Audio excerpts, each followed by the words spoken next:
Boycott Maldives. Boycott Maldives आज पूरे India में ये ट्रेंड कर रहा है। इसके पीछे का रीजन कहीं ना कहीं आप लोगों ने सुन ही लिया होगा बाकी के यूट्यूबर्स से, मगर आज की ये वीडियो में मैं इसके पीछे का रीजन डिस्कस करूंगा 4 मेन टॉपिक्स में।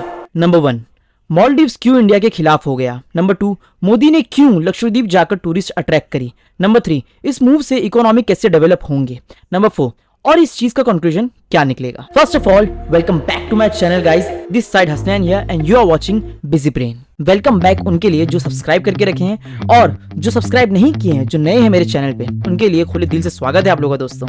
और मैं एक प्रस्ताव रखता हूं आप लोगों के सामने, आप लोग मेरे चैनल को सब्सक्राइब करके बेल आइकन दबा के जाइए। मालदीव्स एक ऐसा देश है जिसकी टोटल पॉपुलेशन है 5.5 लाख की, और वहां पे हर साल 10 लाख से भी ज्यादा टूरिस्ट आते हैं, जिसमें से 2.5 लाख तो सिर्फ इंडिया से गए थे लास्ट ईयर। और सुनिए, मालदीव्स एशिया का सबसे छोटा देश है दोस्तों। ऊपर से जब से मालदीव्स को आजादी मिली, आई मीन टू से 1965 से लेकर अब तक, मालदीव्स इंडिया से बहुत ही अच्छे रिलेशंस बनाते आया हुआ है। बट सडनली नवंबर में मुइज़ू के इलेक्शन जीतने के बाद हमारे रिलेशंस बद से बदतर हो गए, क्योंकि उसने वोट्स की भीख मांगने के लिए इंडिया का विरोध किया।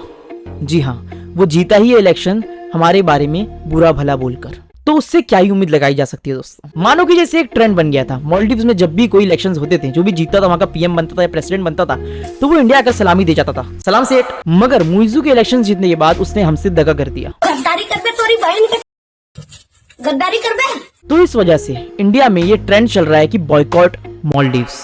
Point number 2, Lakshadweep island.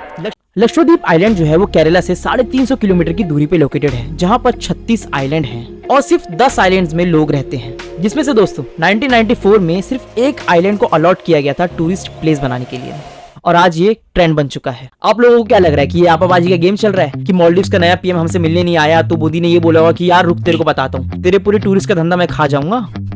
हालांकि इसकी प्लानिंग 2018 से ही कर दी गई थी कि लक्षद्वीप को एक टूरिस्ट प्लेस बनाना है, जहां पर 2024 के स्टार्ट में ही इसकी शुरुआत कर दी गई इंडियन गवर्नमेंट के द्वारा। और हमारी इंडियन गवर्नमेंट ने 1100 करोड़ से भी ज्यादा का इन्वेस्टमेंट किया है लक्षद्वीप को एक टूरिस्ट प्लेस बनाने के लिए। पॉइंट नंबर 3, मालदीव्स की 40% इकोनॉमी सिर्फ टूरिज्म से आती है, जहां पर मालदीव्स की टोटल जीडीपी है सिर्फ $5 बिलियन।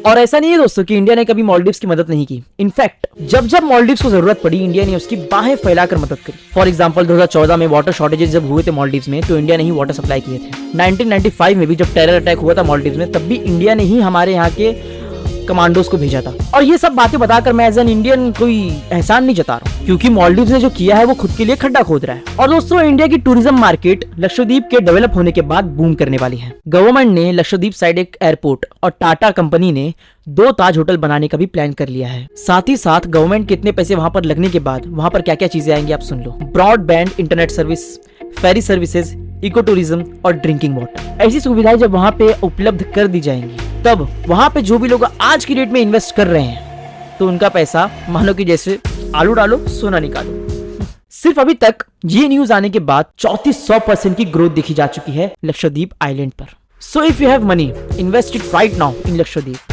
पॉइंट नंबर 4, लक्षद्वीप को एक टूरिस्ट प्लेस बनाने के बाद इसका कंक्लूजन सिर्फ यही निकलेगा कि जो भी लोग मालदीव, थाईलैंड या मॉरिशस जाते थे अपना हनीमून मनाने या फिर अपने वैकेशंस बिताने के लिए, तो अब वो लोग लक्षद्वीप जाएंगे, जहां पर उनको आधे रेट्स में सारी चीजें अवेलेबल हो जाएंगी। आप जरा सोच के देखो, मालदीव्स के 25% टूरिस्ट सिर्फ इंडिया से जाते थे हर साल, और अब 10 लाख से भी ज्यादा लोगों ने बॉयकॉट मालदीव्स की मांग कर दी है इंडिया से। यानी कि दोस्तों, एक रिपोर्ट के अनुसार 10,000 से भी ज्यादा लोगों ने अपनी मालदीव्स की टिकट्स कैंसिल कर दी है, और वो सारे लोग लक्षद्वीप पर फोकस कर रहे हैं, which is really good for us.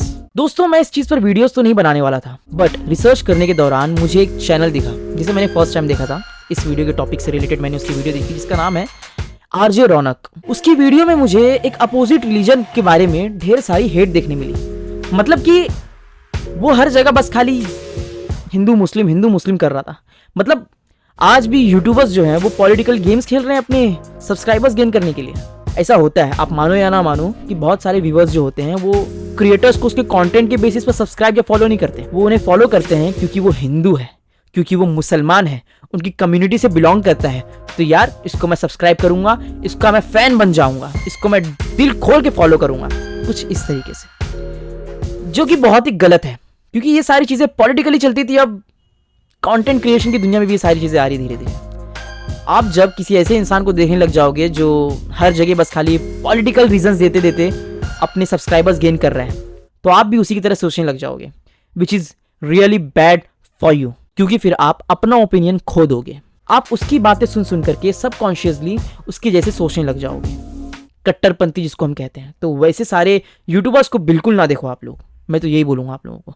मैं भी अपनी फनी वीडियोस में कई बार ऐसी चीज़ों का एक मीम्स के तरीके पे बोल देता हूँ, बट मेरा वो इंटेंशन नहीं होता है कि मैं किसी दूसरे रिलीजन को हेट फैला करके अपनी वीडियोस को प्रमोट करूँ, विच इज़ रियली बैड।